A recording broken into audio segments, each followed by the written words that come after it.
Okay, so I had kind of a rough day today. It actually started last night, I think, and I'm not exactly sure why um, I was having a hard time. I just remember kind of feeling off, like just like I was kind of getting into a slump or whatever last night, and like I said, I don't really know why, which I think is something that those of you who are living with somebody like myself, um, that you have to um,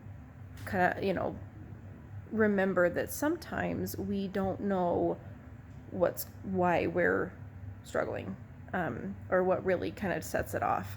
So anyway, I couldn't ascertain exactly what was upsetting me last night, but then I I got on the train, and I don't know if you remember from my last segment, I mentioned the train and the downward spiral.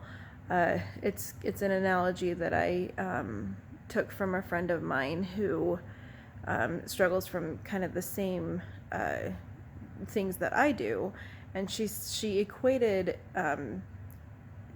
when you start feeling that way to getting on a train and having the sometimes making a choice to get on the train or not, um, or sometimes the train just picks you up. But needless to say, the train is a downward spiral. It's constantly going down and down and down, and into the depths of despair and sadness, anger, whatever it may be, and having the ability or the courage even to get off of the train.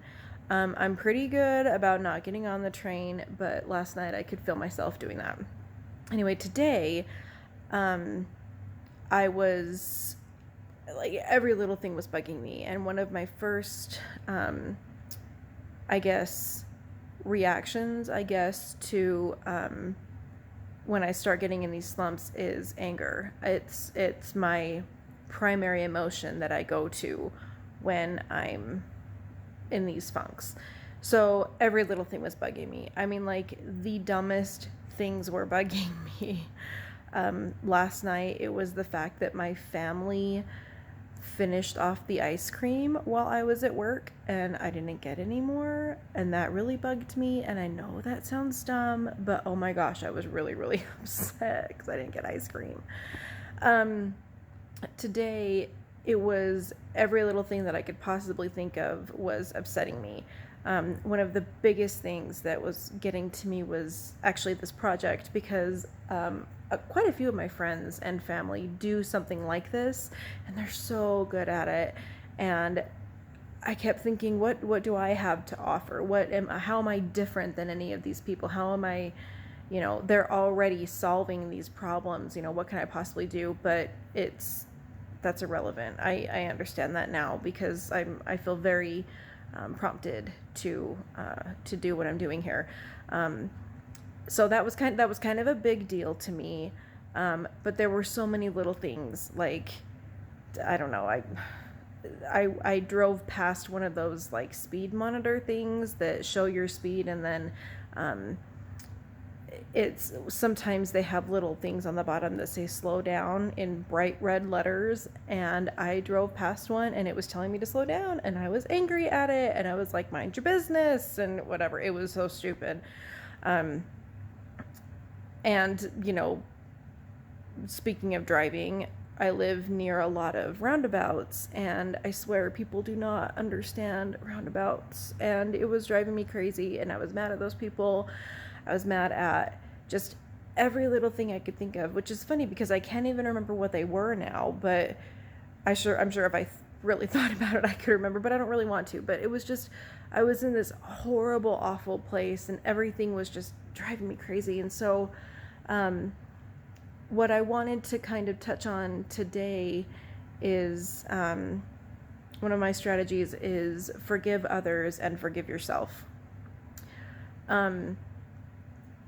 I think for me, it's a little easier to forgive others than it is to forgive myself. I'm really bad at forgiving myself, but sometimes if somebody has upset me in particular, it's usually not their fault. It's usually me reacting to something or reading way too much into something. So when I see somebody that has upset me, I try to remember that, they're a son or daughter of God, and they're important and special. And so I try to just love them, and forgive them, because even if they're actually not to blame, I just forgive them.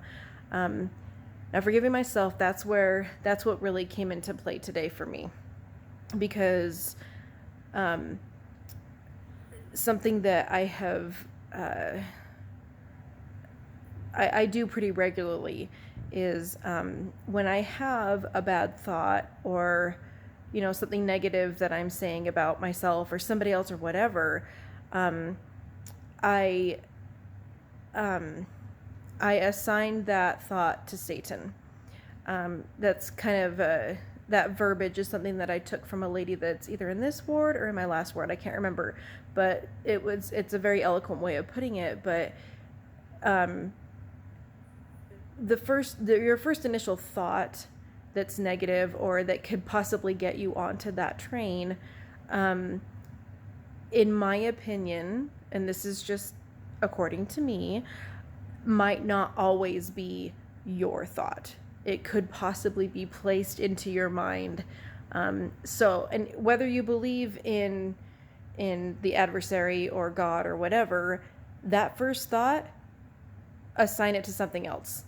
It doesn't matter where you put it away, because you're allowed to have emotion, to have that first reaction. You're allowed to have that, but it's a matter of whether you're going to dwell on it.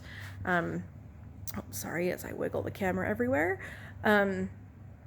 So that's where forgiving yourself comes, because I wasn't doing that. I was dwelling on those things, and I was just, harboring that anger, and I was so upset with myself, and then it was just like this vicious cycle. So once I remembered that strategy, it helped me whenever I had a bad thought, because they were coming so regularly, because I was in that funk, on that train. I would have to instantly forgive myself and say, okay, that's all you get. That's enough. Let's move on, or whatever. I would try to find an explanation, or if I couldn't, I would just try to move on. And it really helped a lot to get me out of the funk that I was in. And I'm feeling pretty good right now. But that's what I wanted to just touch on today. That's another one of my strategies, is to forgive others and forgive yourself. It's a practice that I'm still learning how to do. I'm certainly still being forged in the fire. I am far from perfect, and I'm doing my best. Just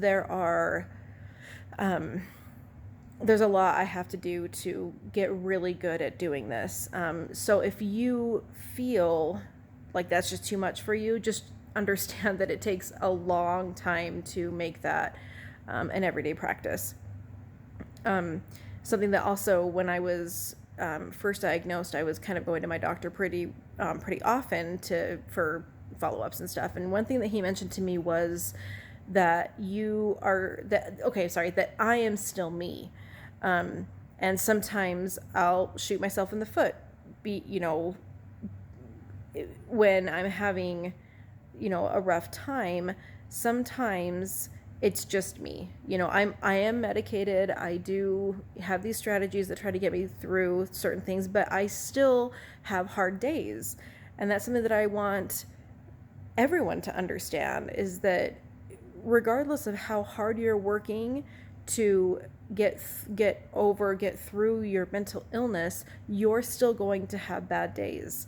It's not necessarily about getting over your mental illness. It's being able to manage it.